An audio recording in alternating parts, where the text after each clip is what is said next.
surgiu através do isolamento social, porque em um ambiente...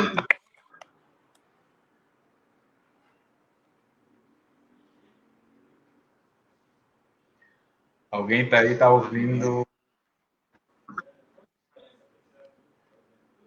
Oi, deu interferência aqui Oi, em alguma... Júnior, boa noite. Oi, deu interferência em alguma coisa, mas novamente boa noite às companheiras e o companheiro, e a cada um que está nos assistindo. Eu vou falar um pouco sobre o projeto. O projeto, ele fala em diversidade, ele surgiu através, de fato, do isolamento social, porque em um ambiente onde se clama cada vez mais por abertura de espaço e pluralidade de ideias, a representação de respeito à minoria e de todo tipo que compõe o quadro de uma sociedade, pela preservação de direitos, conquistas de cada etnia e raça, e principalmente em um mundo tão globalizado e que a comunicação é tão integrada, nós precisamos dar voz a alguns sujeitos que são silenciados em seu lugar de fala. Essa é a quarta edição do projeto Fala Aí Diversidade. Nessa quarta edição, teremos convidados especiais, como vocês podem observar aí na tela. Estamos aqui com a Preta Mari, educadora popular da Bahia, minha amiga. Ivan Santos, educador popular também da Bahia, meu grande amigo e a companheira de militância, minha amiga Letícia Espíndola, secretária de Juventude aqui do PTDF. Sejam muitos bem-vindos e bem-vindas a esse espaço que é um espaço de diálogo, um espaço de troca, um espaço de empoderamento, um espaço democrático e um espaço da diversidade. E sejam todos bem-vindos e bem-vindas a esse espaço. E eu gostaria que, nesse momento, na nossa live, nós iremos abordar o tema fascismo e racismo, face do mesmo ódio. Então, nesse momento, eu quero novamente dar as boas-vindas e agradecer imensamente ao companheiro e às companheiras por terem topado esse desafio comigo. E eu gostaria que você se apresentasse. Podemos começar pela Mari. Mari, fala de onde tu vem. Você...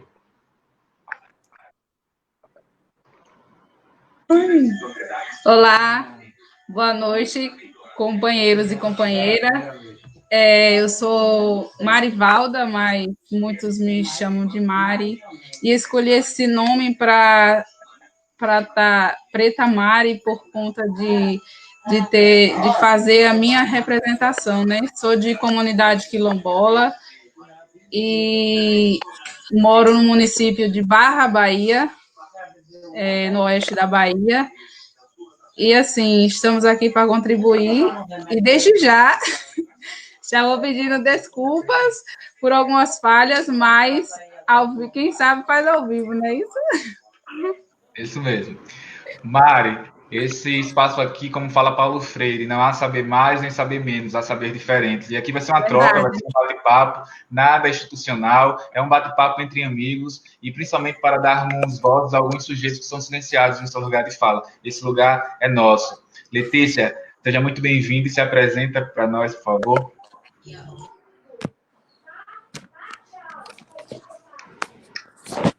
Sou eu? Meu som falhou. Isso, você.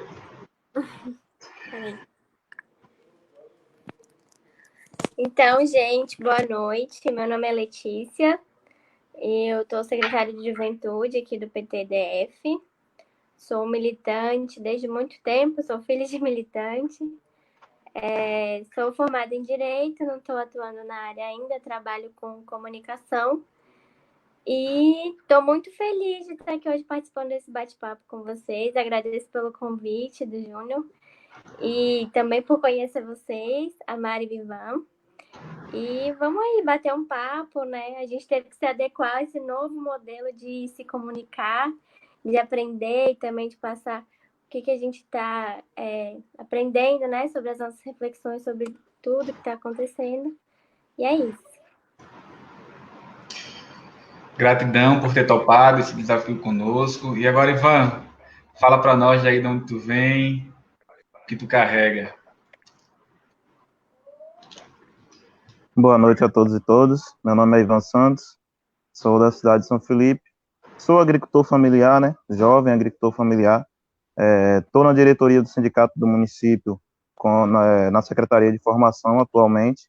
Já fui da Secretaria de Juventude e agora estou na Secretaria de Formação. E a gente está aí nesse novo espaço, com prazer em conhecer Letícia, né? Como ela mesmo falou, está conhecendo os demais agora, também estou tendo o prazer de conhecer ela agora. Então, assim, estamos aqui nesse novo desafio, né? Uma nova forma de comunicação que essa pandemia nos trouxe. E estamos aí, ansioso, nervoso, mas vamos fazer o melhor, o nosso melhor. Isso mesmo, sejam todos bem-vindos. E como eu falei, aqui é um espaço de troca. Eu também já é a quarta edição e sempre dá esse frio na barriga, porque é como a Mari falou, falar de nós mesmos às vezes é um desafio. E esse espaço é para isso. Eu gostaria de ressaltar a presença de algumas pessoas que estão aqui acompanhando a nossa live. O Pécio, que é assessor nacional da CUT. Temos também uma pessoa aqui muito especial, a Vânia Marques, que é secretária-geral da FETAG Bahia, dando os parabéns a vocês dois e falando que vocês estão representando a Bahia. E, Vânia, gratidão por estar acompanhando esse grande bate-papo nosso. E aí eu queria falar com as pessoas que estão nos ouvindo, que estão participando da nossa live. Enquanto a gente vai fazendo bate-papo aqui, que vocês possam comentar, que vocês possam fazer alguma pergunta, e aí, se a gente souber responder, a gente vai dialogando com vocês também. Mas antes de passar para a primeira pergunta, eu gostaria de enfatizar algumas coisas. Primeiro, por que a escolha desse tema? Fascismo e racismo, face do mesmo ódio. Porque eu entendo que o projeto Fala aí Diversidade é um espaço de dar voz a sujeitos que estão vivenciando e vivendo, de alguma forma, silenciados por uma sociedade fascista, machista, racista, religiosa, homofóbica e preconceituosa. O preconceito é um juiz de valor criado sem razão e nem objetivo. E ele se manifesta realmente através da intolerância. E nós estamos vivenciando uma onda muito grande de racismo e fascismo mundialmente. Então, por isso, esse tema, nós iremos abordar aqui, realmente com os pés no chão, falando realmente nos nossos lugares de fala. O racismo não é o meu lugar de fala, não é o lugar de fala da Letícia, mas aí a gente tem dois companheiros aqui que podem muito bem falar disso, porque eles vivenciam na pele deles o que é vivenciar com o racismo, tanto o racismo estrutural na nossa sociedade, que é uma sociedade tão excludente como a que nós vivenciamos no nosso país. Mas aí eu gostaria primeiro de fazer uma pergunta à companheira Letícia. Letícia, eu gostaria que você explicasse, na sua visão, o que é fascismo. Então, o fascismo que a gente vive hoje, né, é diferente daquele lá da época de Mussolini, lá na Itália, né, o fascismo de Mussolini, o fascismo de Hitler e outros mais, que pregavam uma supremacia, né, e eram contra qualquer tipo de liberdade individual, qualquer tipo de democracia, qualquer tipo de escolha que as pessoas da sociedade pudessem fazer. E a gente sabe que esse fascismo lá do século XX era muito ligado à burguesia, né, que era ligada ao capital estrangeiro e tudo mais. Enfim, é um regime autoritário centrado em uma pessoa só e que pregava opressões, né, que pregava, enfim, o preconceito e tudo mais. Hoje a gente tem o fascismo do século XXI, que a gente sabe que todo mundo faz esse neofascismo que hoje é da família Bolsonaro. Enfim, essa coisa que a gente vive hoje, né? É muito difícil a gente conseguir ponderar exatamente e falar para as pessoas que sim é um fascismo, porque a gente não vivenciou, né? Então a gente sabe estar ali nos livros de história e que a gente sabe que o que a gente está vivendo hoje não é normal, né? O fascismo é isso, é qualquer tipo de opressão, de máxima autoritária e que oprime as pessoas. Eu acredito, né, Letícia, que um dos nossos maiores desafios é fortalecer e organizar realmente uma resistência, porque a luta contra a ameaça do fascismo deve ser uma tarefa de todos e todas nós, né? Não é apenas uma tarefa dos partidos de esquerda, mas sim uma tarefa da humanidade realmente combater o fascismo. É preciso lutar para que a nossa população não morra nem de Covid-19, que é o que nós estamos passando hoje, nem por bala racista, nem por ódio fascista. E a sua definição é muito, muito boa, muito clara. Fascismo é, de fato, uma ideologia política radical no aspecto político da direita conservadora, e isso a gente vivenciando isso muito forte no nosso país. Mas eu gostaria também de fazer uma pergunta a Mari e ao Ivan. O que é ser preto em um país tão desigual e desumano como o nosso Brasil? E aí eu gostaria que começasse pela Mari, que a Mari relatasse um pouco isso, o que é de fato ser preto em um país tão desigual como o nosso. Bom, ser preto em um país tão desigual como o nosso, e sendo também o segundo país mais negro,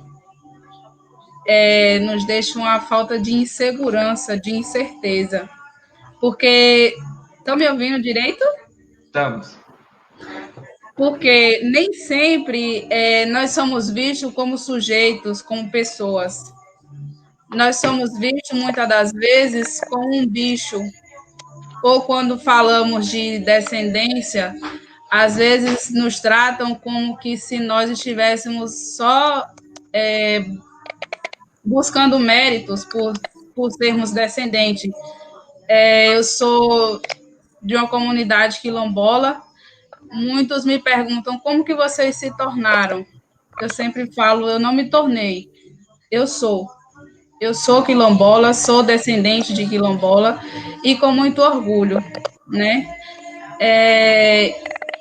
E assim, nós sentimos isso na pele, no dia a dia, todos os dias nós somos criticados, nós somos julgados, não porque fazemos errado ou porque somos pior que os outros, não, mas simplesmente pela cor da pele. Nós temos órgãos como os outros, nós temos 2 olhos, nós temos boca, nós temos rins, nós somos pessoas, somos gente.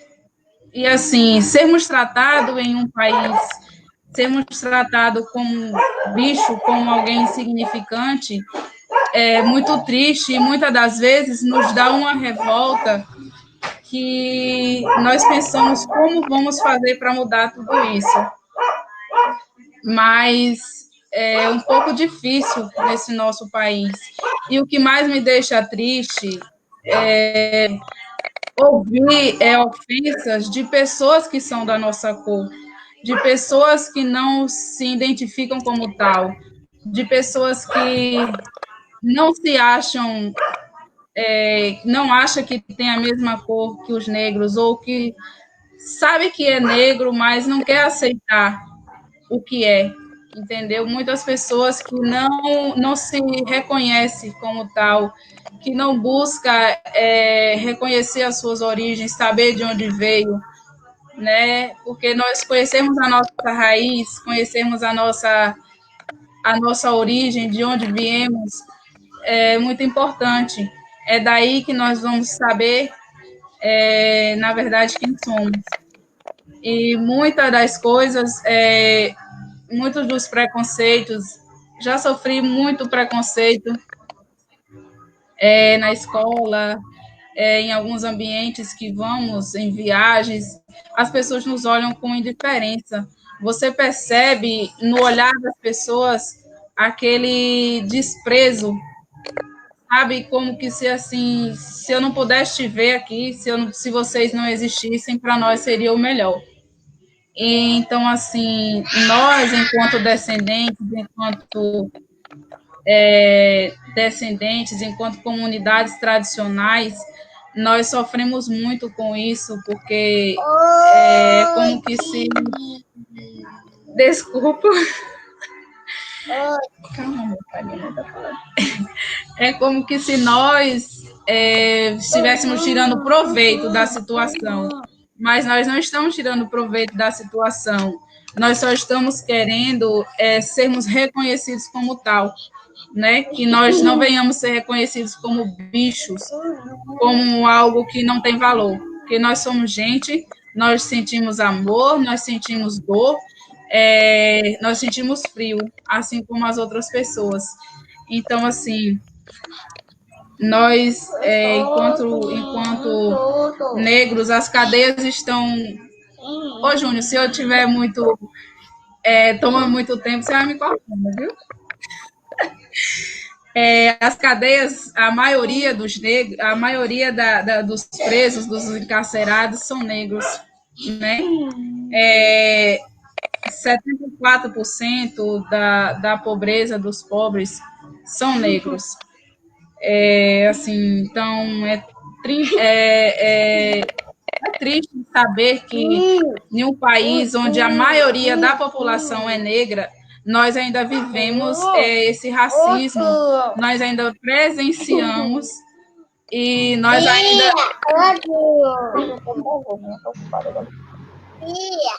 Apresenta a criança também.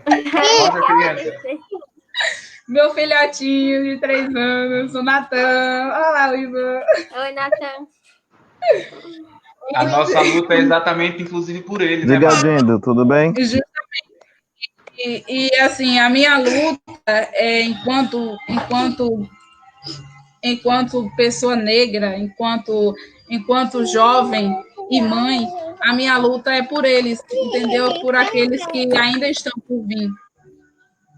E que, muitas das vezes, nós precisamos mudar o que está acontecendo no país.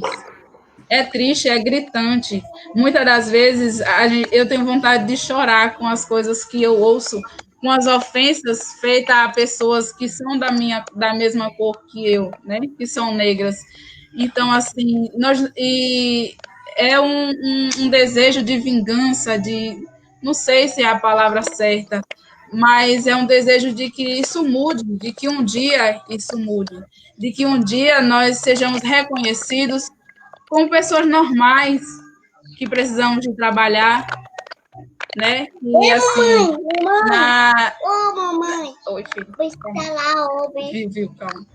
Que assim, a maioria dos desempregados também que estão aí no mercado são negros. Então, é muito preocupante a forma como tratam os negros, como acham que os negros não têm muito valor, né?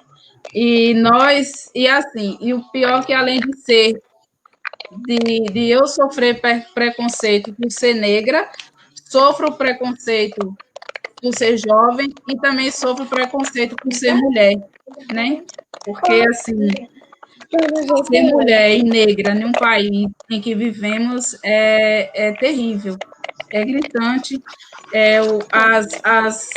Vocês possam imaginar as maiores atrocidades que temos que ouvir, que as pessoas não nos respeitam, né, enquanto mulher, enquanto negra. Então, assim, a gente só quer um pouco de respeito. E que, assim, as vidas negras, elas importam, sim, né? Porque se nós...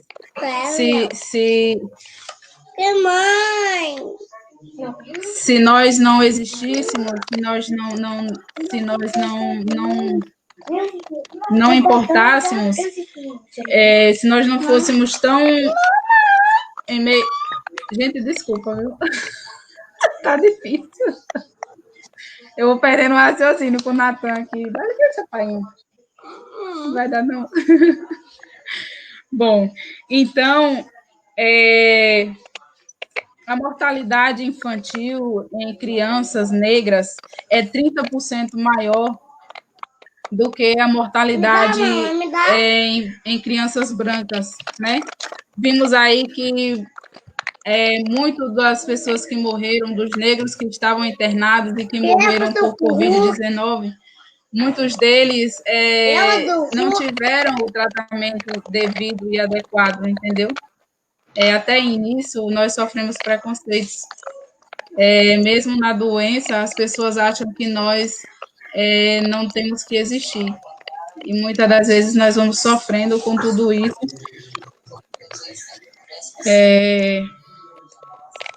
E quando eu falo que as cadeias estão cheias mais de negros, isso não quer dizer que nós somos mais criminosos que os outros, que os brancos. Isso quer dizer que é simplesmente por sermos negros, né? É muito difícil o negro, quando ele é abordado, ele não tem, muitas das vezes, ele não tem nem o direito de fala. E quando ele não tem o direito de pagar uma fiança, ele não tem a condição, na verdade, de pagar uma fiança, né? Enquanto outros, os brancos, que seja, não sei, eles acabam pagando a sua fiança e nem muitas das vezes eles são abordados como nós negros somos abordados. Nós sempre somos abordados com vários xingos, várias ofensas, né? E, assim, eles não sabem abordar as pessoas. Vimos aí várias reportagens de pessoas negras que foram abordadas de formas cruéis e que nos deixam uma indignação, nos deixa uma revolta por nós não podermos fazer o que nós queríamos que fizesse, porque nós somos tratados como algo insignificante, como algo que não tem importância nenhuma, né? E assim, eu quero agradecer a você, Júnior, por me ter feito esse convite para estar aqui, pouco nervosa, né? Com as crias do lado. Isso mostra que estou em casa, mesmo nessa quarentena. Eu só tenho a agradecer essa oportunidade, esse momento de eu estar colocando a minha fala, mesmo que não seja aquela coisa perfeita, bonita, mas eu estou falando o que está saindo do meu coração, eu estou falando o que eu estou sentindo, certo? Então, assim, de uma certa forma, nós sentimos uma indignação quando ouvimos as pessoas tratarem Zumbi dos Palmares como que se fosse um nada, um lixo, né? Como foi falado, filho de uma prostituta. E isso simplesmente por ser negro e por defender o direito de todos aqueles todos os negros. Então, assim, tenho muito respeito pela figura de Zumbi dos Palmares, Dandara, uma mulher guerreira. E, assim, venho trazendo esses nomes, venho me lembrando deles e vendo a sua luta, vendo a luta de cada um. E, assim, é a nossa luta hoje, né? Infelizmente, nós ainda estamos travando essa luta todos os dias, em todos os momentos da nossa vida. E é isso que eu tenho a dizer. Agradecer a tia Márcia Helena, que comentou aí. Agradecer também a todos que estão vendo essa live e que, assim, que nós possamos, de gotinha em gotinha, tentar mudar o mundo, né? Eu vi uma reportagem que, assim, que vai estar amenizado o preconceito mais ou menos daqui a 100 ou 100 mil anos, que possa estar amenizado esse preconceito contra cada um de nós. Então, assim, deixar aqui para vocês que todas as pessoas negras e também todas as pessoas brancas, que de uma certa forma também, muitos deles, nós sofremos o preconceito pela cor, né? Isso é uma realidade, mas também as pessoas, não vamos deixar para trás as pessoas brancas que também sofrem um certo preconceito, né? E, assim, que nós possamos ser um país mais humano, que nós possamos ser pessoas mais amorosas, que nós possamos ter amor ao próximo, né? Que, assim, o amor ao próximo, ele é acima de tudo. Então, se nós amarmos ao próximo como nós amamos a cada um, assim nós vamos conseguir mudar o mundo. E, acima de tudo, temos que ter o respeito uns pelos outros. E como Já dizia Paulo Freire, se salvo engano, que se não for amor, que seja ao menos respeito. Se eu estiver errado, vocês me corrigem, que agora a mente está... Então, assim... É o poeta Braulio. Isso. Então, assim, que nós possamos respeitar uns aos outros, independente da classe social, independente do poder financeiro, que nós possamos sermos pessoas mais humanas e mais amáveis. Creio eu que se existir respeito e amor ao próximo, nós vamos conseguir mudar essa realidade que estamos vivendo. E muito obrigada.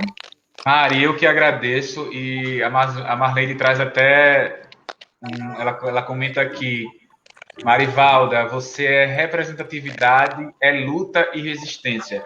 Quando eu pensei e idealizei esse projeto Fala Aí Diversidade, foi exatamente para isso, sem rotulação, sem ensaio, sem nada padronizado, e de fato você representa o que milhares de pessoas hoje estão vivenciando. A gente está em casa, em quarentena, em isolamento, com todas as nossas famílias, e aí a gente tem que se adaptar a esse novo sistema, a esse novo momento que nós estamos vivenciando no nosso país, junto com as famílias. Nem todo mundo tem um cômodo muito grande na sua casa, que pode se isolar, que pode ficar. Então, de fato, você está representando não só a você, mas a milhões de pessoas que, de fato, hoje estão vivenciando isso no nosso país.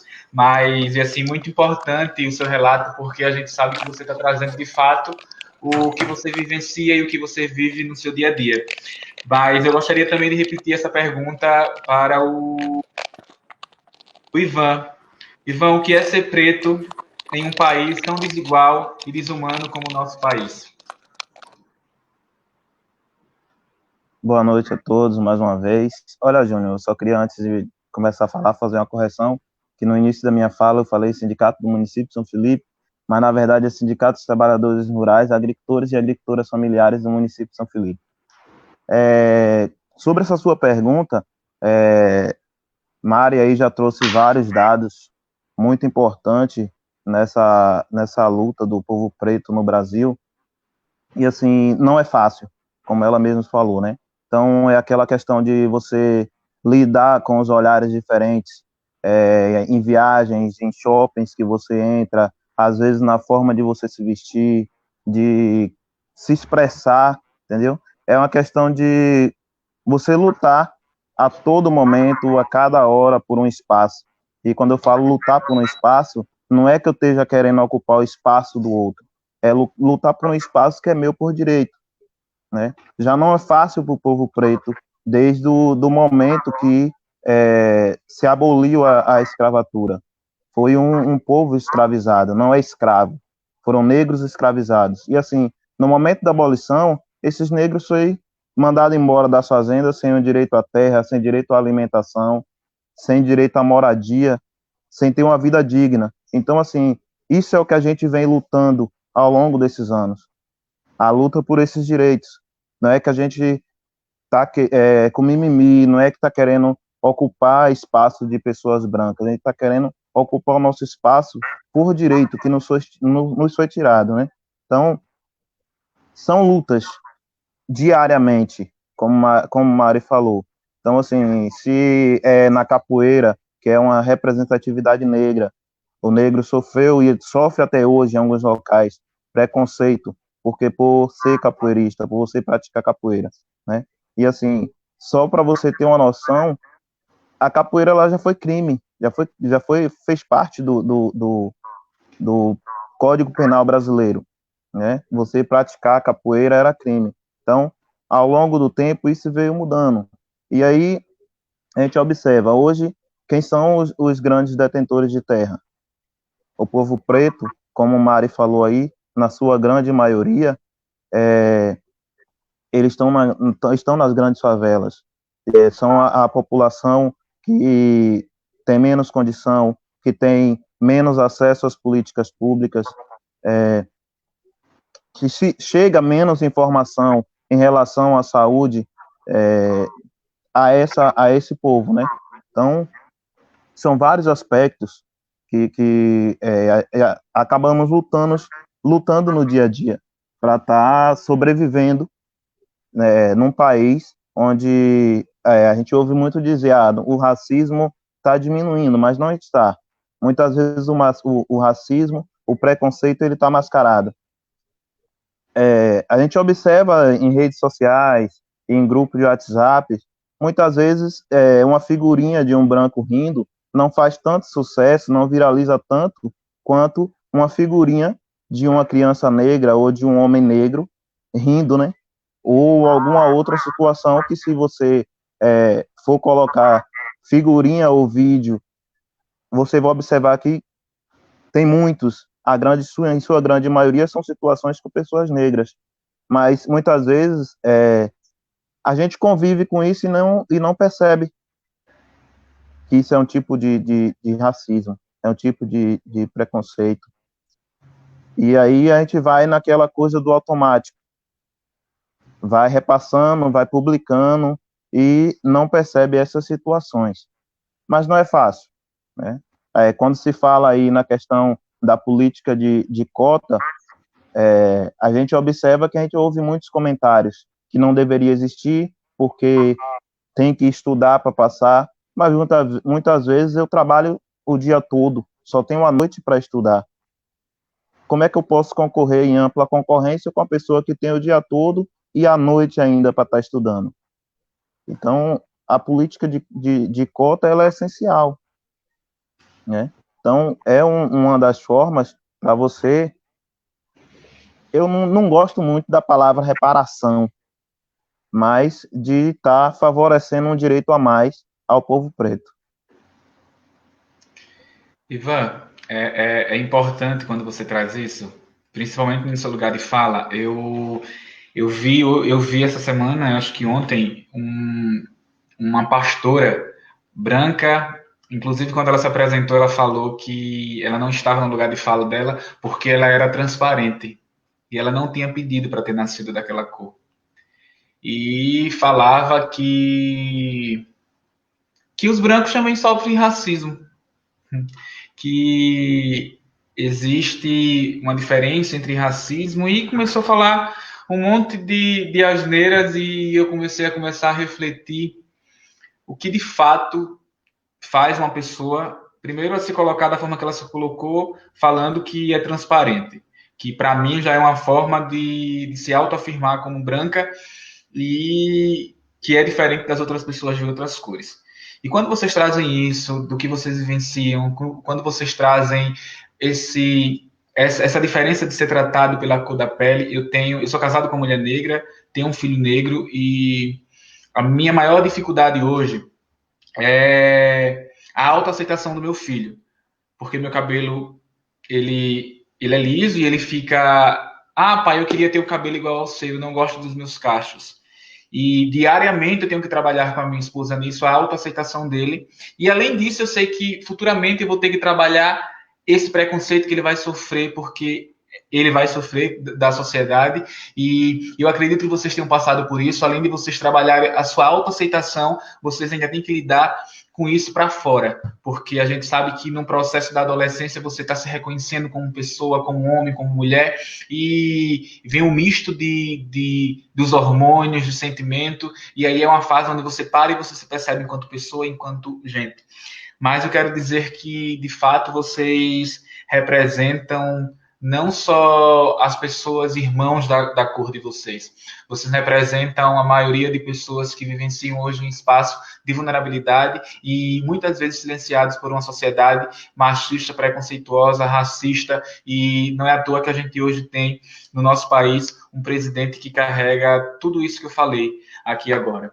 E segundo os dados divulgados pelo relatório da coalizão, a população negra representa 56% dos brasileiros. A maioria a maioria, inclusive, eleitoral.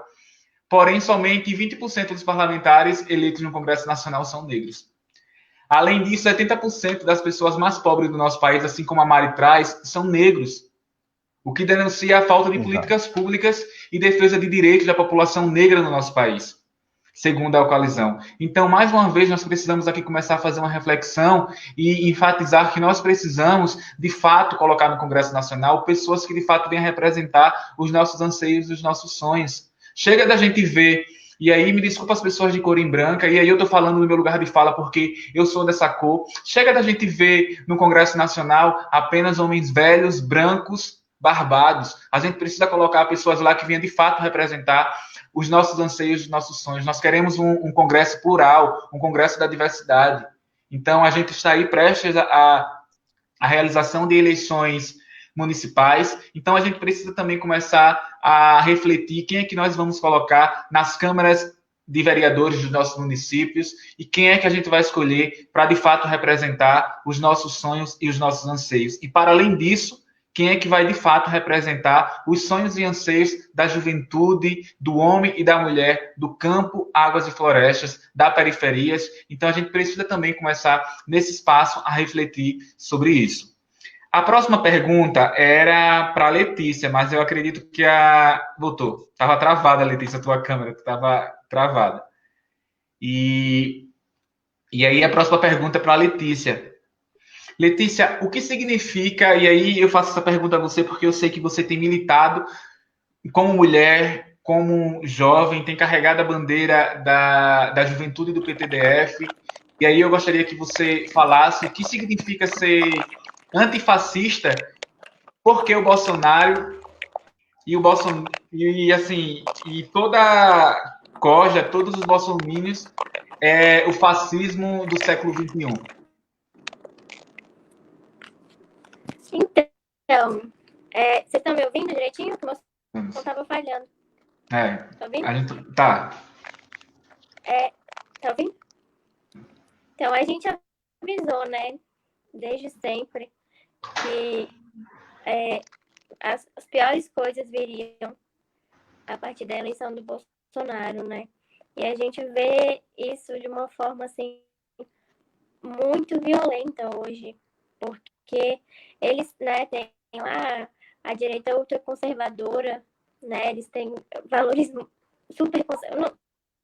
Não sei se são, não posso julgar se são valores, né? Acho que eu tendo a pensar que quando as pessoas querem muito fazer uma coisa e não podem, têm um medo ali, elas vão ali e repreender outras, né? Mas, para além disso, elas não reconhecem que o Brasil tem vários povos, né? Não reconhece a pluralidade que a gente tem no nosso país, que é tão bonito, né? A nossa cultura que é tão rica, tão maravilhosa, e que faz sim a gente amar o nosso país. Não esse que está posto aí hoje para a gente, infelizmente, não é o Brasil de Bolsonaro, é o Brasil que a gente ama e que a gente quer ver, né? Que a gente lutou no tempo dos governos do Lula e da Dilma para construir, né? Com todo mundo com as suas liberdades e tudo mais. Agora, eu acho interessante o debate que a gente tem tido muito, que não basta você ser antifascista, né? Você tem que ser antirracista, né? Você tem que ser anti-abolicionista, você tem que ser a favor das pessoas que sofrem ali aquela opressão diária das pessoas que se acham melhores que as outras. Então, ser antifascista, né, primeiramente, é combater todo esse mal que hoje permeia muito a sociedade brasileira, e eu fico me perguntando quando foi que a gente deixou levar tanto assim, né? Se foi uma falta de diálogo, se foi uma falta mesmo de formação política, se a gente achou que naquele momento estava ali tudo bem, mas não estava. A gente não imaginava, a gente nunca imaginou que em plano 2020 a nossa democracia estava ameaçada. A gente achou que estava consolidada. Então, hoje a gente olha assim, com muito medo, mas também com muita coragem de defender tudo isso que a gente construiu, né? Porque é muito importante que a gente defenda, assim, toda a democracia que a gente construiu durante os governos petistas, né? Toda a política que foi feita contra as desigualdades sociais. E não tem como a gente falar disso sem falar da questão do racismo, né? Então, assim, hoje é muito muito forte tudo isso que está acontecendo na nossa sociedade, e para a gente é muito importante estar aí atuante. Tem uma discussão dentro da esquerda sobre ironia, as manifestações. Eu acho que aqui em Brasília o sentimento é bem mais puxado, porque eles tomaram conta das ruas, né? O Bolsonaro fica indo para cima e para baixo, e a gente está de saco cheio. Mesmo que a gente esteja preocupada com a pandemia, né? Que eu acho importante a gente frisar isso, que a gente não pode naturalizar essas mortes. Ontem foram 1.470 mortes, quase 1.500 mortes por dia. Então, assim, hoje a gente enfrenta, né, um quadro de ser antifascista, mas também por uma questão de sobrevivência contra essa crise sanitária que a gente está vivendo. Se você for ver, eles entregaram 1.200 leitos no Brasil todo. Isso não faz sentido. São 1.500 mortes por dia, né? Desde ontem, esse número é altíssimo. Hoje saiu uma notícia de que ele pediu para mascarar os números durante 2 dias, talvez seja por medo do que o Jornal Nacional vai falar lá dele agora, né? Que eles estão batendo nele agora. Estão fazendo o que fizeram com a gente durante anos, né? Que todo dia, de 20 palavras, 21, o Bonner citava o nome do Lula. Enfim, e eu acho muito preocupante quando a gente faz essa comparação, por exemplo, do lupetismo com o bolsonarismo. Gente, não tem nada a ver. Não tem absolutamente nada a ver. Eles pregam violência, eles pregam intolerância, eles pregam tudo que há de ruim e que a gente lutou por anos para que não fosse aceito. Então, assim, é um quadro assim, muito preocupante. Eu acho que a gente já está numa ditadura velada, é a minha opinião. Eu acho que a gente não tinha medo de tantas coisas antes como a gente tem hoje, muito mais. Né? Assim, a gente faz as coisas, a gente sabe que a gente tem a obrigação de fazer e de combater isso que está acontecendo. É nossa obrigação, né, de quem ainda tem essa consciência, e a gente espera que hoje as pessoas se conscientizem mais ainda. Né? E hoje esse neofascismo se concentra na família Bolsonaro, porque todos eles estão nas estruturas, né? É um vereador, um senador, um deputado e o presidente. Né? Então, assim, a mamata tá aí, a gente sabe que é isso, eles se aparelham de tudo. Ontem eles desviaram um dinheiro que ia para Bolsa Família do Nordeste para ser contra a Secretaria de Comunicação do Governo, para propagar fake news, a gente sabe que é isso. Então, assim, é muito grave. Eles usam todos os meios, eles disseminam todas as informações mentirosas para as pessoas, para dizer que estão certos, que ele está fazendo isso, que ele está fazendo aquilo. Ele está matando as pessoas, né? E hoje, tudo isso que a gente está vivendo, e essa reação que está tendo, é reflexo dessa política dele, essa política genocida, né? Porque a gente falava e ninguém acreditava, ainda tem gente também que ainda não está acreditando. Enfim, eu acho que são tempos muito difíceis, mas acho que ainda vai ser mais difícil ainda a cada dia que passa, né? A gente acorda e vê uma notícias muito tristes, né? Isso que está acontecendo, e essa questão também dos brancos serem de fato antirracista, né? A gente sempre conversa, assim, eu tenho muito cuidado para falar, gente, porque eu sou dirigente, mas eu sei onde eu caibo, onde não, né? E é um momento mesmo de escuta, de aprendizado, e refletir onde que a gente guarda o nosso racismo, né? Se somos pessoas de esquerda progressista, estamos dentro, né? Eu, por exemplo, da juventude do PT, e a gente precisa refletir onde que a gente vai ser importante nessa luta, de qual forma a gente vai agir adequadamente, sem machucar ninguém, sem querer roubar o protagonismo da luta de ninguém, né? E é uma discussão que a gente tem tido em relação a esses atos antifascistas e antirracistas, e eu acho que vocês podem falar muito melhor do que eu sobre isso também, mas essa preocupação no geral da gente preservar a nossa democracia e ter a nossa liberdade, né? E é isso. Eu espero que as pessoas tomem consciência, espero que as pessoas temam de fato perder a sua liberdade, né? E que a gente possa reagir. Em meio a uma pandemia, tudo isso acontecendo é muito triste. É muito triste quando eu vejo os números de tantas pessoas que estão morrendo diariamente, assim, não morreu ninguém próximo a mim ainda, né? Mas eu não sei como é que vai ser, enfim. Mas são outras famílias, são outras pessoas. Eu acho que a gente também tem que ter muita sensibilidade em relação a isso, mas a nossa luta é por todas essas vidas que já se foram, né? E por outros que se vão também, enfim, para que a gente consiga salvar aí esse nosso Brasil. É isso, Letícia. E a gente observa que a situação política do país se torna cada vez mais complexa. Nos últimos dias foram marcados, de fato, pelo avanço do bolsonarismo, realmente desse fascismo, rumo ao fechamento do regime, e, ao mesmo tempo, nasce uma luta e a reação antifascista que cresce, agregando, de fato, o repúdio contra o fascismo e o racismo.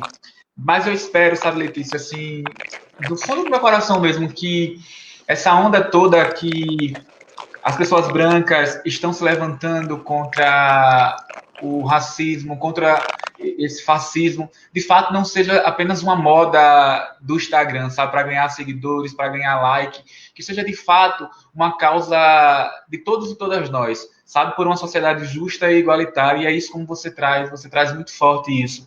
E esse é meu sentimento, que de fato, e eu acredito que seja de todos nós, que de fato realmente isso não seja uma onda passageira, mas que a gente carregue realmente isso conosco e seja realmente uma maneira de luta nossa. Não apenas dos partidos, não apenas dos movimentos sociais, mas nós enquanto cidadãos de direito nesse país. E, Mari, eu acho que você até respondeu na sua introdução, mas eu queria que você retratasse um pouco exclusivo para isso. No seu ponto de vista, por que houve o aumento nas mortes de pessoas negras no Brasil? Bom, creio eu que esse aumento nas mortes de pessoas negras seja porque o racismo ele está mais à flor da pele. Ainda existe o racismo camuflado, aquele que, eu não sou racista, mas acaba falando uma palavrinha, uma frasezinha racista e que acha que não é racismo. Então, assim, com o governo que temos, desculpa falar, não estou aqui querendo criticar ninguém, mas com tudo isso, as pessoas elas não têm mais medo de falar uma palavra racista, de agredir um negro. As pessoas elas perderam esse medo, né? Até porque a nossa Constituição ela está sendo rasgada. A nossa Constituição ela não está tendo valor nenhum, né? Então assim, antes as pessoas tinham um certo medo de criticar um negro, de falar uma palavra racista, porque uns diziam, tudo agora é racismo, tudo agora é preconceito, né? Então, assim, para essas pessoas, algumas palavras podem não ser preconceito, mas para nós, isso dói na nossa alma, isso ofende, né? Então, assim, no Brasil, 7 em cada 10 pessoas que são assassinadas, elas são da cor negra, né? Elas são negras, são pretas. Mais ou menos na faixa etária de 15 a 29 anos. Então, assim, além de ser negros, são jovens, né? Vidas que estão sendo ceifadas, que estão sendo feitas de algo descartável, como se a vida do negro fosse menos importante do que a vida de um branco, né? E isso também se estende aos indígenas, né? Que são brutalmente assassinados, que são criminalizados por quererem defender o seu território, por quererem defender os seus ideais, defender o seu povo. nós perdemos a cada 5 minutos para a violência, vários jovens, né? Várias pessoas que são assassinadas. E, assim, muitas das vezes, não é porque está fazendo algo, simplesmente porque é negro, é uma bala perdida, né? Que nem sempre uma bala que mata um negro foi porque quis, foi uma bala perdida em um confronto. Muitas das vezes nas favelas, que onde está, como o Ivan já falou, é onde está a maioria dos negros. E assim, são dados que nos deixam triste e que nos fere um pouco a alma por nós sabermos que irmãos nossos, pessoas nossas estão tendo sua vida ceifada, tendo a sua vida tirada como se fosse nada.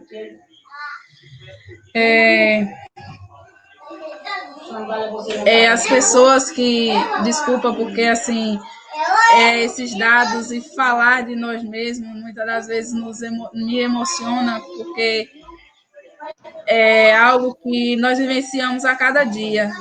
A cada dia nós estamos vendo. Aquela criança que caiu do prédio, né? Assim, será que se ela não fosse negra, ela não teria um certo cuidado? Não teria cuidado dela melhor? Mas, infelizmente, porque era negra, filho de empregada, creio eu que foi um descaso, foi deixado para que, se eu estiver falando algo errado, que Deus me perdoe, que assim, sei lá, pode ter sido algo deixado para que aquilo acontecesse, simplesmente porque ele é negro, né?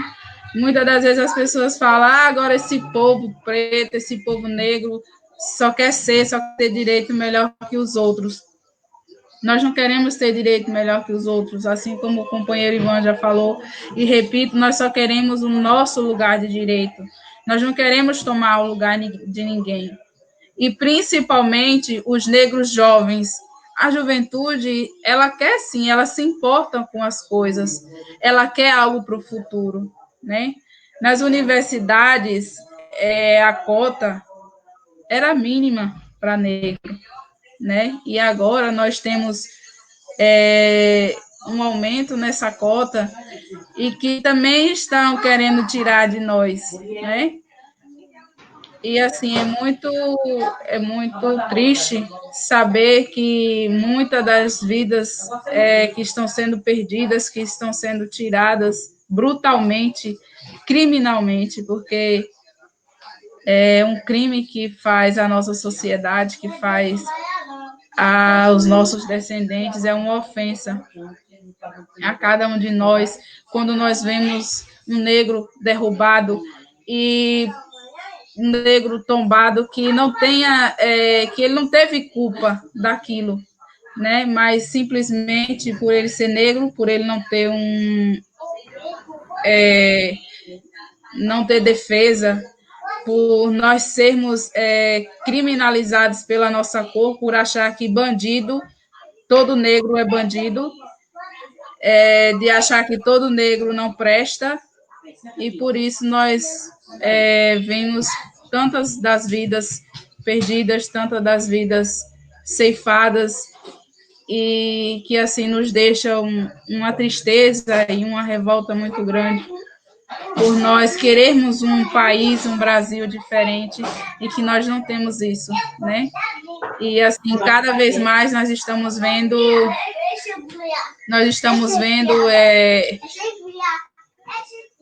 esse preconceito mais na cara, mais na vista, né? As pessoas não estão mais tendo medo de falar o que pensam sobre nós negros, elas falam na lata e falam em redes sociais e nos ofendem, e isso é terrível, isso é terrível. Aconteceu um fato comigo nas eleições passadas que eu fui da pior forma possível, me trataram de uma forma tão preconceituosa que aquilo me doeu, sabe? Eu fiquei vários dias triste, vários dias sem querer olhar as minhas redes sociais, porque uma certa pessoa se achou no direito de me ofender, de me xingar por eu ser negra e por eu estar defendendo uma causa que é a causa dos trabalhadores rurais. Então, assim, esse ano era um ano para... Eu tinha o pensamento de me ingressar na política, né, como vereadora, mas eu estou vendo que não é ainda o momento, não é o tempo de eu ter essa ousadia, mas pretendo ingressar no meio político para que nós tenhamos mais pessoas que pensam que não que venham de movimentos e que reconheça que nós precisamos de políticas públicas voltadas para essa população e que nós precisamos de políticas públicas voltadas para a juventude, para os negros, para os indígenas, para todos aqueles que são excluídos da sociedade por defender um ideal, por defender algo. Então, assim, é muito triste sabermos que muitas das pessoas que muitas das vidas estão sendo ceifadas por conta do preconceito e do fascismo, né? Que, assim, o fascismo, ele vem acompanhado do preconceito, né? Então, assim, a pessoa que ela é fascista, ela é extremamente preconceituosa e ela não está nem aí com o próximo, ela não está nem aí com a vida do outro, e que o outro quiser que se vire, que a sua vida não me importa, né? São pessoas de mente pequena, são pessoas que não acreditam no amor ao próximo, não sei nem se eles têm amor para com eles mesmos, né?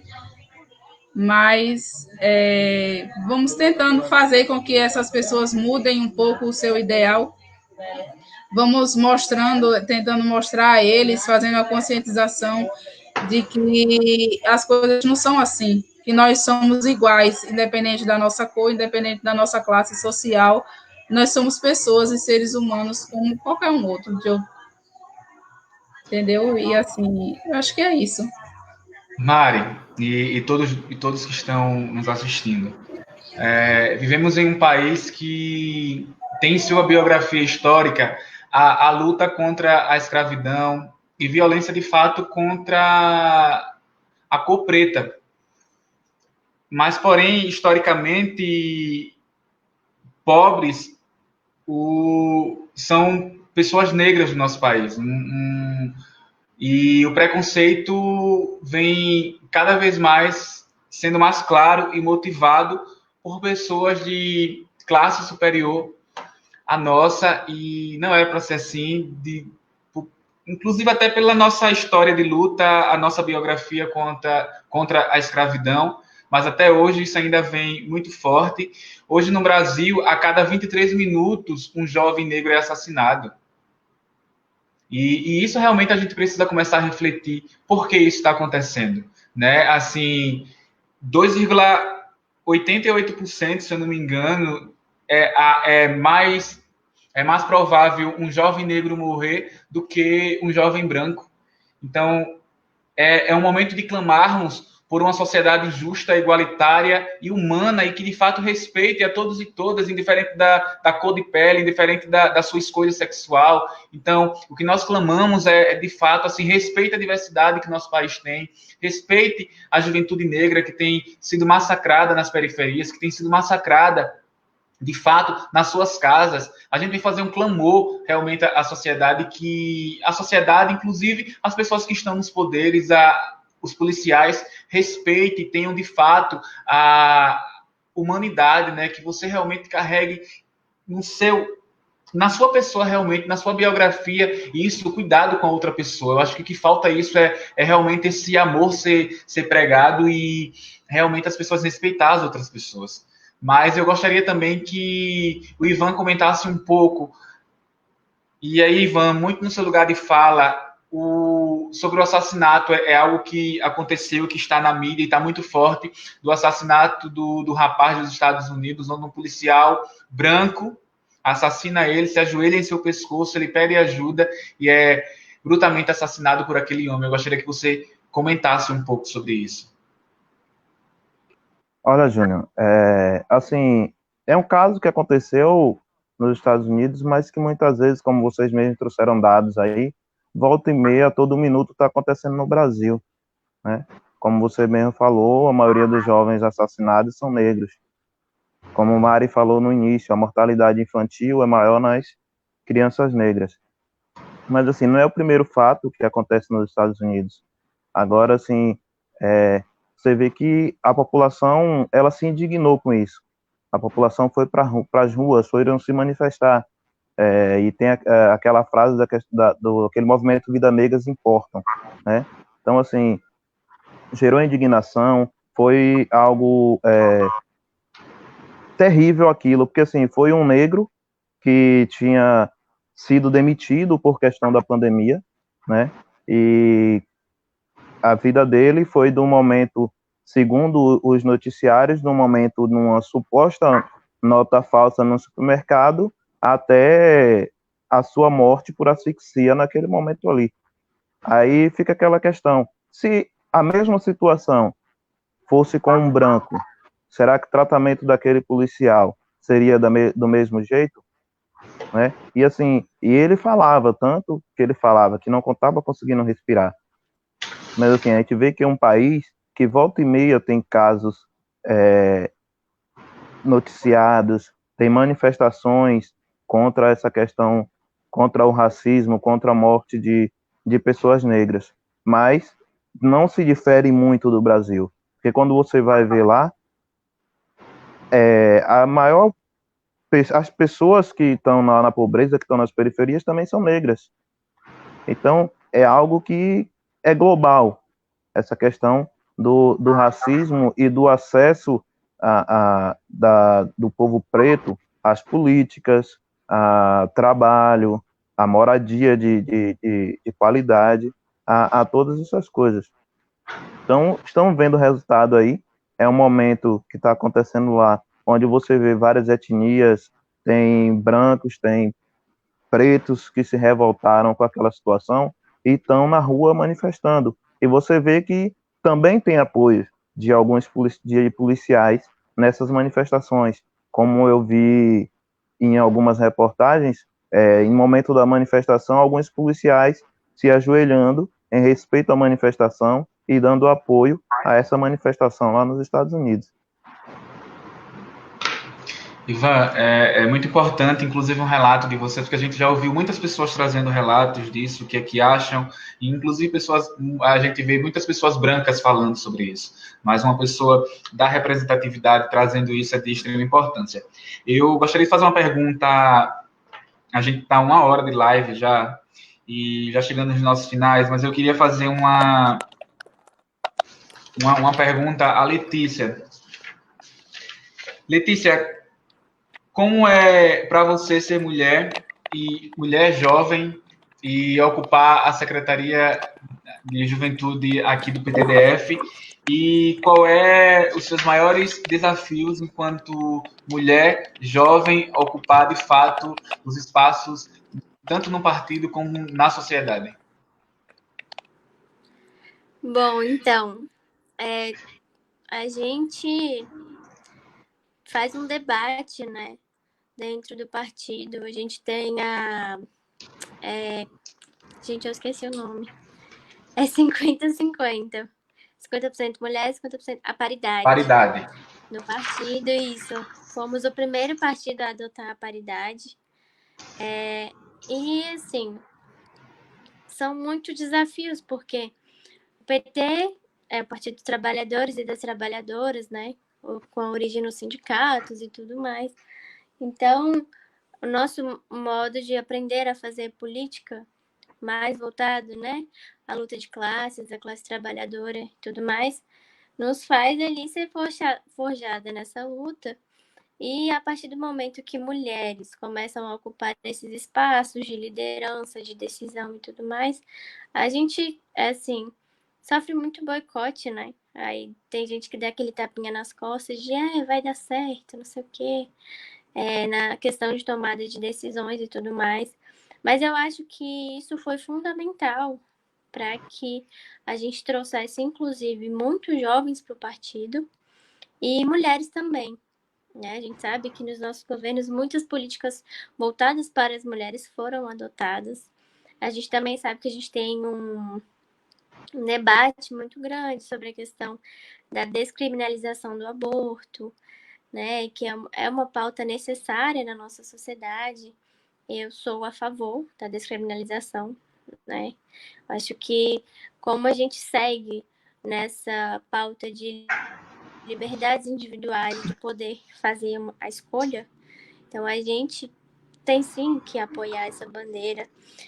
Enfim, são desafios diários, né? São nas pequenas atitudes que a gente percebe que aquilo que a gente está defendendo está agradando ou não. Né? Tem um modo que o partido já está acostumado a fazer as coisas, e quando as mulheres pegam ali para fazer, tem um estigmazinho, né? Enfim, eu acho que o que é mais difícil, assim, é da gente se impor e não deixar se abalar quando a gente sofre o machismo, porque o partido é reflexo da sociedade, não tem como. Não tem como alguém chegar e falar, lá não tem machismo, lá não tem. Não, a gente tem, né, em todos os partidos, em medidas menores ou maiores, mas que a gente está ali para combater. E toda vez que isso acontece comigo, eu penso, o que eu estou fazendo aqui, né? Qual é a minha intenção? E eu acho que quando a gente se retira desses lugares, acontece o que eles queriam. Então, a gente vai continuar lutando, né, pelo que a gente acha correto, lutando pela vida das mulheres, lutando contra o machismo, né, que está enraizado na nossa sociedade. Enfim, são muitos, mas as alegrias também são muitas, né? Quando a gente tem uma vitória, quando a gente consegue executar um projeto de incluir mulheres na política, de incluir mulheres em espaços de poderes, né? Porque a gente sabe que os nossos desafios, seja no local de trabalho, seja em casa, como filha, como esposa, enfim, a gente tem que se impor e tem que falar o que a gente quer, o que a gente não quer. Então, eu acho que isso é o mínimo, né? A gente vê aí que na pandemia cresceu muito o feminicídio.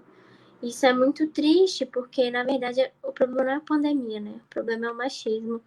Mas, infelizmente, muitas mulheres estão tendo que ficar perto dos seus agressores. Isso é muito triste, porque a gente conseguiu ver, a partir da pandemia, o quanto está cada vez mais desigual. Né? O quanto que a gente tem que mudar tanta coisa ainda, tanta gente que a gente tem que proteger, principalmente as mulheres. Saiu uma matéria falando que as mulheres estão trabalhando muito mais na pandemia, porque durante o dia tem que cuidar da casa, dos filhos e vai trabalhar de madrugada, né? Assim, é um cansaço muito grande e a gente precisa falar sobre isso, né? A gente precisa falar sobre essa sobrecarga, a gente precisa falar da importância de denunciar os abusos, né, que a gente sofre. A gente precisa colocar isso para fora, porque por muito tempo, né, hoje ainda hoje, nos silenciaram e tentam nos silenciar. Então, assim, tem muitas dirigentes mulheres que hoje estão à frente de muitas funções no partido, né? Você pode ver a Dilma, por exemplo, o golpe dela foi misógino, né? Porque ela não tinha aquele tempinho para ir lá fazer a conversa com o pessoal do Centrão, né? Não tinha tempo. No documentário, inclusive, ele fala isso. Mas ela nem conversa, ela nem dá um abraço, ela nem aperta. Não, né? Então, assim, tem tudo isso, mas eu acho que a gente ainda tem muita coisa para correr atrás na política, na sociedade, na nossa vida e no nosso reconhecimento, né? Da importância que a gente tem, sim. A gente faz muita coisa. Mulher faz quase tudo, ou se não tudo. Né? A gente tem que ter noção disso. Enfim, mas tirando todos esses desafios, é muito bom, é muito bacana, é uma experiência e tanto. A gente aprende bastante. E é isso. Gratidão, Letícia. Então, eu vou fazer a mesma pergunta para a Mari e para o Ivan. E aí, eu vou estimular 2, 3 minutos para a gente responder essa pergunta, para ver se a gente ainda passa para outra rodada, que aí eu queria que no final vocês deixassem, de fato, um recado para as pessoas que estão nos assistindo, para as pessoas que têm acompanhado, para a juventude, porque apesar de não desse espaço não rotular juventude, mas somos jovens e eu sempre carrego isso comigo, que independente de onde estejamos, seja individualmente ou coletivamente, nós iremos carregar essa bandeira da militância da juventude. Então, Mari, o que é para você ser mulher, jovem, mãe, negra e ocupar os espaços na sociedade e no movimento sindical? Para mim, enquanto mulher, jovem, negra e mãe, ocupar esses espaços é um desafio a cada dia, né? Na verdade, o som não estava muito bom na fala de Letícia, mas algumas coisas eu ouvi assim meio que falhando, mas assim, muitas das coisas que ela falou é a realidade que nós passamos a cada dia, né? E não é fácil enquanto ser mulher, principalmente na militância, ainda existem muitos machistas, muitos preconceitos, infelizmente, entre nós, entre pessoas do movimento, né? E, assim, não é fácil, enquanto ser mãe, ser mulher negra, ocupar esses espaços, porque nem sempre nós temos a credibilidade, né? Nem sempre nós somos vistas como pessoas que temos a mesma capacidade que os homens, ou até melhor, né? Que alguns homens dizem que a mulher é melhor para organizar as coisas, né? Como sempre diz o presidente do sindicato daqui do município, ele sempre diz que a mulher tem um jeitinho melhor para organizar as coisas, para ajeitar, né? O nosso sindicato, na gestão passada, nós tivemos uma presidenta, uma mulher, né, ocupando um espaço que, ao longo de todos esses anos, foi ocupado por homens, né?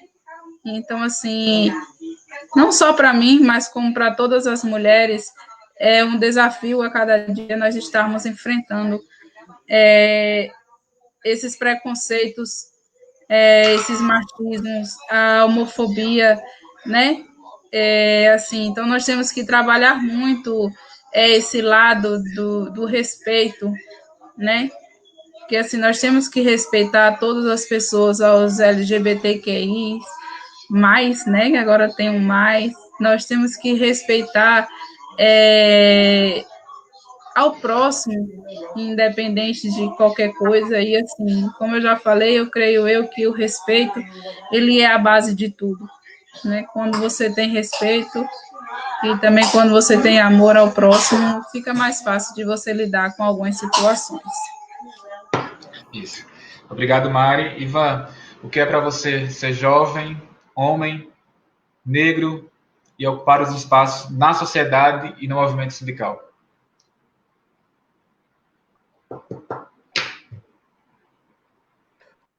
Júnior, como disse Mari aí, e nessa fala dela, não só como mulher, mas como homem, para ocupar seu espaço, e a questão de ser preto, não é fácil. É uma luta a cada dia, uma luta a cada minuto, para você se empoderar dentro do movimento sindical, e até na própria sociedade. E mais difícil fica quando você vê um representante de uma instituição que era para estar lutando pelo direito do povo preto, tá indo contra ela, né? Que a gente viu aí vários relatos no início, o representante lá da Fundação Palmares, que não me recordo o nome agora, fazer suas declarações quando estava para ser nomeado, e as declarações que ele deu recentemente. Então, isso torna essa luta mais difícil. Mas, assim, não é diferente no dia a dia. A gente tem que lutar, tem que continuar lutando para estar ocupando os espaços.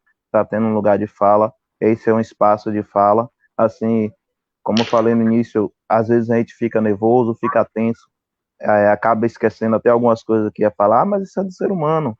Mas, mesmo assim, muitas vezes somos julgados até por isso, né? Ah, porque é preto, porque é isso. Mas, assim, a gente vai sempre estar lutando. A luta do povo preto não para, a luta do povo preto continua. É uma luta contínua, diária, né? E a gente, no movimento sindical, a gente continua lutando com isso também. E a gente está lutando sempre. E como você também fez parte dessa escola, Mari, acredito que a Letícia, se não conhecer, ela vai passar a conhecer, que é a Enfoque. Eu sonho que um dia a gente tenha um curso específico para falar do povo negro, né? Dentro da Enfoque. Que ela não seja só uma oficina pedagógica, mas seja um módulo, tenha um módulo específico, seja tema dentro da Enfoque mesmo para a gente trabalhar isso, um módulo, 2 módulos, 3 módulos, a quantidade de módulo que for necessário. É um sonho que eu tenho. Gratidão, Ivan. Para quem não conhece, a Enfoque é a Escola Nacional de Formação da CONTAG, um espaço realmente de transformação político de sujeitos e que tem feito história aí nesse Brasil e até fora do Brasil. E eu gostaria agora de retornar para a Letícia, e aí eu vou pedir para vocês em 2 minutos, já nos finais, para vocês fazerem os agradecimentos de vocês. E a Letícia falasse um pouco sobre como que a juventude pode procurar o Partido dos Trabalhadores para se filiar. Eu acho que esse é um momento importante também. E se não quiser se filiar ao Partido dos Trabalhadores, mas que é de extrema importância essa juventude esteja ingressada dentro dos movimentos sociais e dos movimentos partidários, porque se a gente quer mudar realmente o país, se a gente quer mudar essa realidade, a gente precisa estar de dentro da política, assim como a Letícia falou. Então, Letícia, vende o teu peixe aí. Então, gente, quem quiser se filiar ao Partido dos Trabalhadores e das Trabalhadoras, pode entrar no site do PT e lá tem como fazer a filiação, né, pela internet. E assim, a gente precisa de cada vez mais de pessoas do nosso lado na luta, né, defendendo tudo aquilo que a gente acredita. Eu acho que a melhor forma de definir assim o que é fazer parte de um partido político é saber que ele pode ser sim um instrumento da nossa luta, ele pode ser sim um instrumento de mudanças que a gente quer ver nas pessoas, quer ver na sociedade. Eu acredito muito nisso, senão não estaria no partido, né? Enfim, eu acho que é um momento muito importante, assim, da juventude voltar a gostar de política, porque, infelizmente, né, com toda essa polaridade, eu compreendo, né, que de todos esses anos, que tem gente que não quer saber, tudo mais, só que a partir do momento que a gente é extremamente afetado por todas essas políticas que eles fazem, um exemplo é a questão das universidades, das bolsas de pesquisa, né, a falta de investimento depois da PEC da morte, né, do corte no investimento na educação e na saúde. E hoje a gente está precisando disso. Hoje a gente precisa dessa vacina, pelo amor de Deus, e tá aí, a gente não tem investimento, né? As universidades estão se virando para fazer as pesquisas. Enfim, acho que a gente tem que ter consciência da necessidade do momento e da gente dar continuidade a esse trabalho, né? Para que a gente possa, sim, ser responsável pelas mudanças que a gente quer ver. Para que a gente possa estar lutando lado a lado. E a juventude do PT, mais do que nunca, está aí para quem quiser fazer parte. A gente tem muito orgulho do legado dos governos, a gente também sabe das críticas, a gente faz sim autocrítica, mas a gente também precisa defender o nosso legado, né? Porque se a gente não defender, quem é que vai defender? E é isso, gente, muito obrigada, viu? Adorei conhecer vocês, Júnior, quando você quiser marcar de novo, pode me chamar. Aí a gente já vem mais experiente, mais tranquilo, conversando mais de boa e tal, batendo um papo. E é isso, obrigada. Letícia, foi excelente a sua participação conosco. Vou fazer meus agradecimentos depois, mas aí eu queria registrar as presenças de algumas pessoas que estão aqui conosco. A Marleide falou, Ivan. Ivan, estou atenta ao seu diálogo.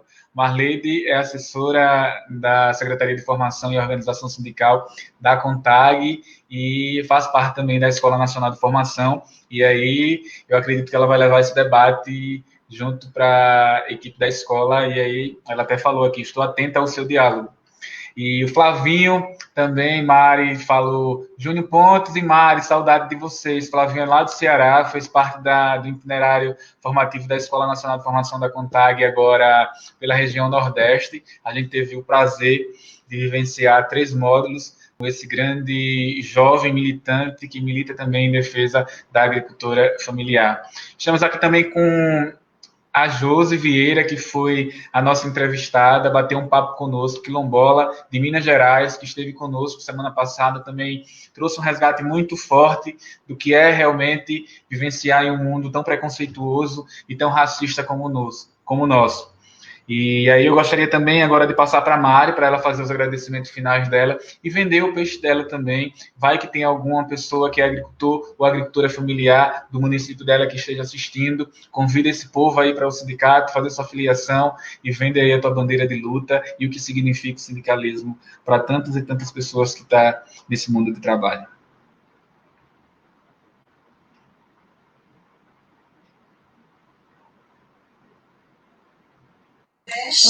Eu para os agradecimentos, Júnior? Isso. Está um pouquinho falhando o áudio. Vocês estão me ouvindo bem? Estamos, sim. Sim. Eu queria agradecer a você mais uma vez, agradecer a todos aqueles que estão nos acompanhando pelo Facebook, que assim, todos vocês estão contribuindo bastante para essa live. Agradecer a Ivan, o companheiro de luta. Letícia, um prazer te conhecer, viu? E assim, sou petista de berço, tenho muito orgulho disso. E assim, só tenho a agradecer a todos vocês, agradecer o imenso carinho que Júnior e Ivan têm por mim, né? Assim, e quero deixar um recado para a juventude rural, né? A juventude do campo, que nós não venhamos desistir dos nossos ideais, né? Que nós não venhamos desistir das causas. E assim, esse ano eu tinha um projeto para fazer com a juventude, principalmente da comunidade. A Mari teve algum problema de internet, caiu. Eu acredito que o horário vai avançando, as pessoas vão chegando em casa e aí vão usando mais a internet e acontece isso. Mas, Ivan, até ela não retornar, acho que ela está retornando aqui.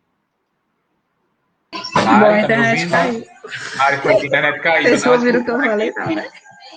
As pessoas usando com frequência a internet. Bom, e assim, agradecer por tudo, agradecer a escola de formação que me fez essa pessoa, que me transformou enquanto pessoa, enquanto sujeito, que assim, eu me sinto orgulhosa, lisonjeada por ter participado da Enfoque, da Escola Nacional de Formação da CONTAG. A CONTAG está de parabéns por isso. E muito obrigado por também nos incentivar a levar esses debates para as nossas comunidades, para os nossos municípios. Então, assim, eu tenho um desejo imenso de mudar o Brasil. Eu sei que isso eu não vou ter o privilégio de ver o Brasil mudar para melhor, para que as pessoas tenham mais respeito, mais amor pelo próximo. Eu sei que isso pode ser impossível, mas eu vou fazendo a minha parte enquanto pessoa, enquanto educadora popular. Vou estar procurando incentivar a juventude para que não saia do meio rural, para que não exista um êxodo rural, que assim, o êxodo rural está extremo. O nosso campo ele está envelhecido por conta de que a juventude nós não temos políticas públicas, principalmente para a juventude rural. E com essa falta de políticas públicas, os jovens eles vão para as cidades, acabam entrando em meios que não é bom, acabam entrando na marginalidade, assim, por conta de não ter oportunidades, né? Então, assim, eu queria imensamente o meu desejo de que existisse políticas públicas para as juventudes, principalmente para a juventude do campo, para que nós não venhamos ter que sair do nosso campo para podermos ir procurar emprego na cidade, né? Então, assim, Júnior, muito obrigada mesmo a todos. Peço desculpa por alguma falha, alguma coisa. Sabemos que não somos perfeitos, ninguém é perfeito. E quando eu estou nervosa, às vezes eu falo demais. Já falo demais naturalmente, né? Mas quando eu estou nervosa, ainda é pior. E assim, o que eu tenho para deixar é que ser preto não é feio. Feio é o preconceito que cada um carrega dentro de si. Então, que nós venhamos fazer com que esse preconceito ele seja dissipado da humanidade, né? E, então, assim, eu só peço que nos deixe passar com a nossa cor, que esse preconceito saia da frente e que nós possamos passar, que nós possamos fazer diferente. Nós somos pessoas capazes de fazer o mesmo que as outras têm a capacidade, entendeu? E assim, eu só tenho a dizer, Brasil, e a todos que nós não vamos desistir nunca de vermos um Brasil menos preconceituoso. E é isso, muito obrigada, um cheiro para todo mundo. Eu que agradeço, nós que agradecemos. Antes de passar para o Ivan, eu gostaria de ler o que a Aline colocou aqui, Aline Santos. Vejo sempre isso. Tipo, quando eu acordo, você tomou um choque, foi? Observação, meu cabelo é black. Então, vamos começar a refletir. Esses comentários também fazem parte de um racismo estrutural que existe, inclusive, dentro dos nossos lares. Mas eu gostaria, inclusive, agora de agradecer as pessoas que estão nos assistindo, que esteve conosco nessa live, a Josefa, Francisco, a Elijane Rodrigues, que é secretária de Políticas Sociais da CONTAG, foi secretária nacional de Juventude da CUT, está aqui conosco, nos assistindo, a Valquíria, o companheiro Pécio, e tantos outros que aqui estão, o Flavinho, o Maílson também, que é do Ceará, a Márcia Helena. Então, gratidão a cada um e a cada uma que esteve conosco aqui, mas agora eu gostaria também de passar para o Ivan, para ele fazer os seus agradecimentos finais. Pronto, Júnior. Assim, foi um debate muito importante, né? Apesar do desafio de estar nesse espaço de fala, a primeira vez, como Mari falou aí, tem o nervosismo, a gente acaba esquecendo algumas coisas, errando algumas coisas, mas somos humanos, né? E, assim, gostaria de agradecer a todos que participaram, que comentaram, que assistiram. Os que não comentaram também, muito obrigado, porque estava nos ouvindo falar, né? Então, é muito importante isso. É muito importante dizer para você que você está de parabéns por esse espaço, né, de fala, onde as pessoas podem se expressar, podem falar o que pensam. Agradecer a você e também agradecer ao Sindicato dos Trabalhadores Rurais de São Felipe, na pessoa do presidente Celso, que vem me dando essas oportunidades de estar participando desses espaços de formação, de estar participando dessas discussões e estar trazendo para dentro do sindicato. E dizer aos agricultores que o sindicato está de portas abertas para o que a gente puder estar auxiliando e que aquela básica frase, né, que se a cidade não planta,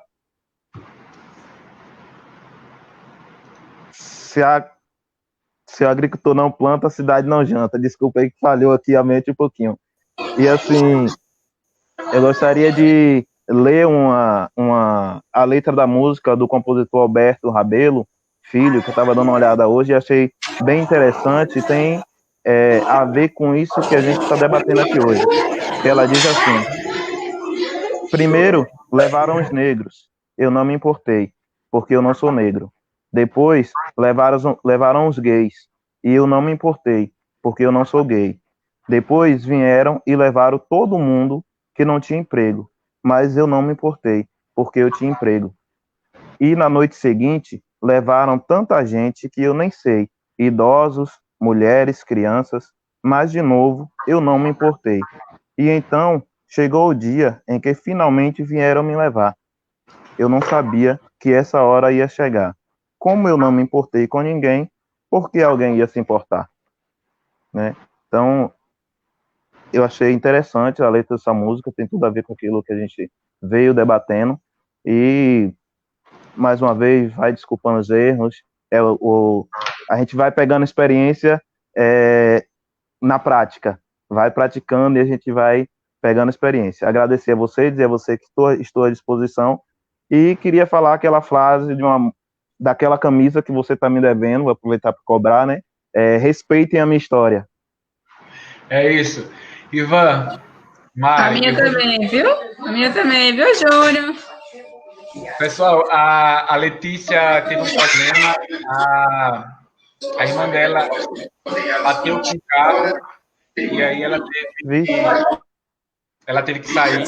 Ela pode ficar aqui para os finais, mas eu quero imensamente agradecer a vocês que estão assistindo, e principalmente essas pessoas que toparam esse desafio de vir aqui dialogar conosco. É como eu falei no início, não há saber mais nem saber menos, há saber diferente, e aqui é uma troca de experiência, eu aprendo com vocês, muito, saio daqui muito fortalecido, isso tem me fortalecido muito, eu tenho conversado, dialogado muito com a Marleide, o quanto isso tem me fortalecido enquanto pessoa, enquanto militante, porque eu acho que esse espaço, inclusive, é um espaço de liberdade, inclusive para mim, enquanto pessoa, enquanto militante. Júnior, oi.